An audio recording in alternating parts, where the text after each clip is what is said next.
Bonjour mes petits loups et bienvenue pour cette nouvelle vidéo. Aujourd'hui on parle shampoing. Vous êtes nombreux et nombreuses à chercher des shampoings doux.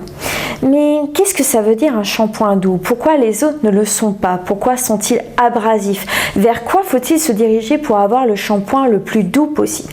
C'est ce que je vous propose de voir ensemble. Alors, pourquoi un shampoing peut-il être dur? Il y a plusieurs choses qui rentrent en ligne de compte. La première et la plus connue sont les tensioactifs. Alors, tensioactifs, je sais que c'est un mot qui est un peu vilain, mais les tensioactifs sont une obligation car c'est eux qui lavent.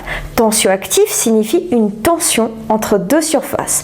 Cela peut être entre vous et la saleté, par exemple, mais ça peut être aussi entre l'eau et l'air. C'est ce qu'on appelle la mousse.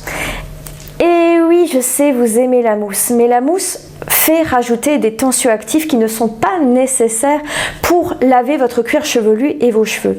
Et donc, plus un shampoing est mousseux, plus il a des chances d'être dur et agressif. C'est un premier facteur.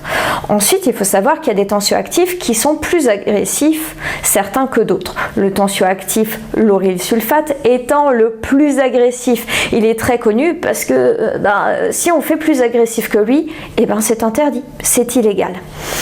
Et la dernière chose, ce sont les conservateurs.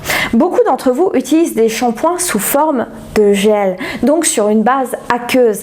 Et à ce moment-là, qui dit base aqueuse dit eau. Et qui dit eau, dit microbes.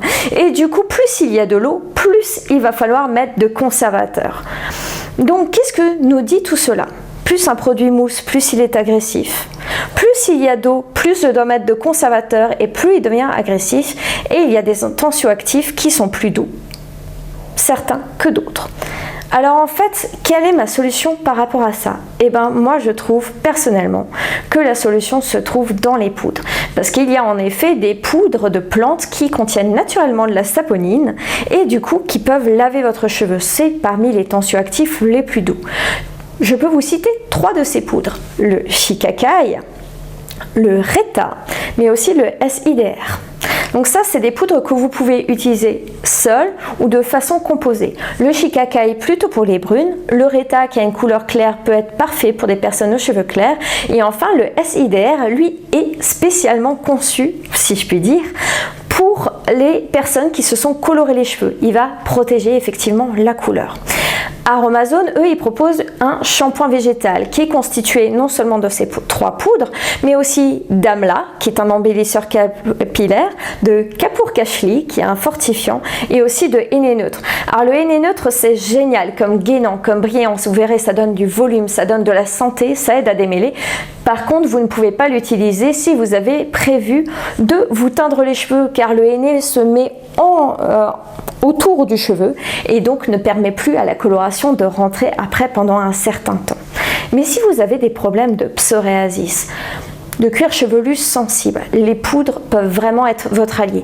Oui, bien sûr, ça n'a pas le même côté chic que le shampoing, mais c'est tellement plus efficace, tellement plus nourrissant et tellement plus doux.